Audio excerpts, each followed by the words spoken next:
Hi, welcome to My Mini Addiction. If you're new to my channel, I make and paint miniatures and terrain for tabletop RPGs, and this is my weekly painting vlog, and I am on week 16 for 2023. And last week I started painting minis from the board game Masters of the Universe. This was a new Kickstarter that we just got, and we got the base game and all the expansions, so lots and lots of minis to paint. So I painted the first few last week, and then this week I worked on more, and I pretty much focused on painting a bunch of the Eternian soldiers and Skeletor's hover robots. So not a lot of variety this week, but it was a bunch of the same minis that, are part of the base game. So the goal is to complete the base game and then start with all the expansions, because we really like to, we haven't even played the game yet, because we like to wait until all the minis are painted and then play it. So that's the goal, is to get at least that part finished, so then we can start learning how to play the actual game. So in addition to those minis I painted, I also painted the Castle Grayskull. This was one of the expansion things that we got. So it's a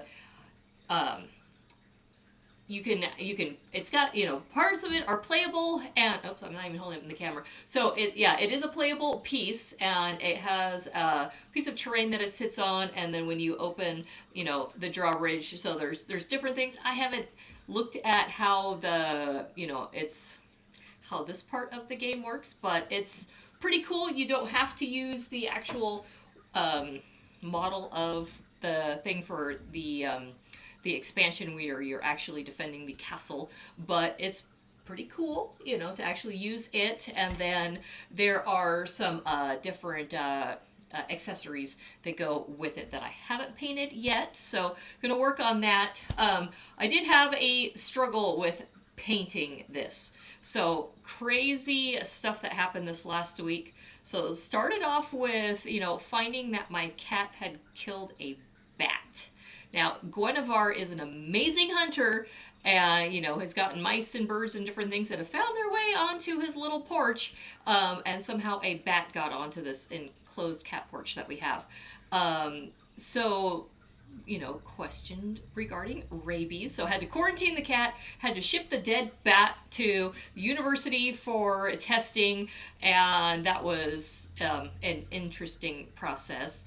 And then meanwhile, my daughter was feeling sick, so it was like I kind of was, I had to rearrange my work schedule a bit. So, I was working on painting, but, I have all these other things on my mind. So I get it all painted, and we also had, it's been stormy, we had a bad thunderstorm, lots of hail, and then I'm like ready to clear coat. And usually I have set up on my enclosed porch, I have a place where I could do clear coating out there. It's nice and ventilated and things like that, and it's pretty dry.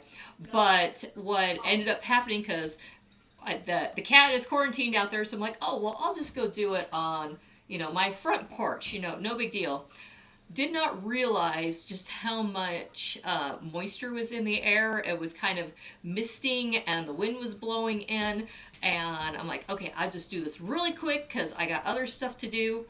And I spray, and then the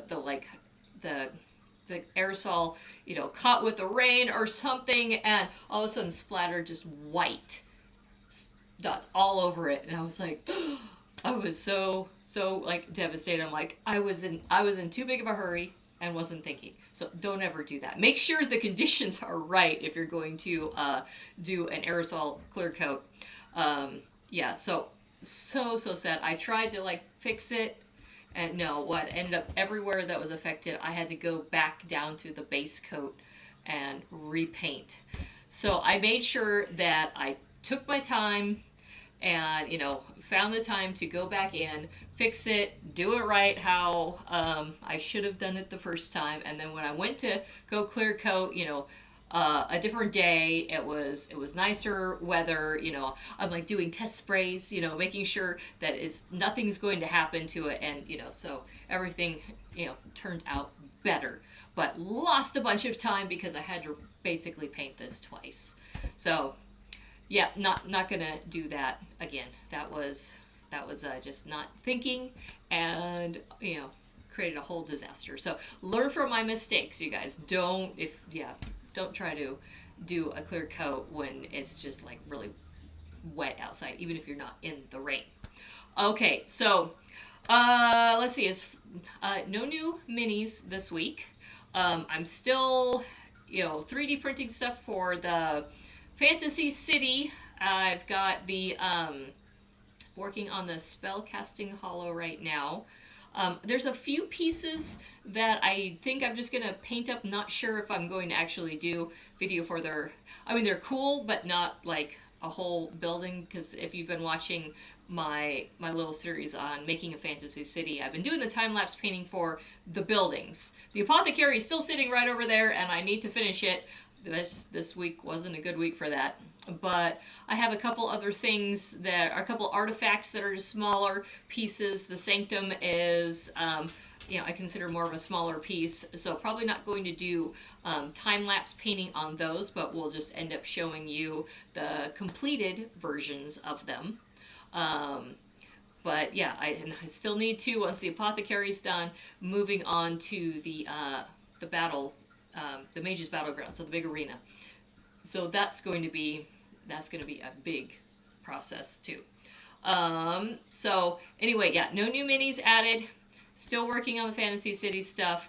And let me go through and show you what I did get done this week for Masters of the Universe. And then we'll see you guys next time.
Hey guys, thanks for sticking around to the end. There's one more thing I forgot to mention. We had to get another drawer organizer for our mini wall, and this is number 11 on this wall. We'll eventually be able to put 15 of them here, and this is where we keep the majority of the small minis for our D&D games and a lot of our board game minis, and this is a great way where we're able to organize them by, race, class, type, all sorts of things, and keep them all separated. They're really handy. They're right there in the game room. And so I just wanted to show you guys that we are making progress on our wall of minis.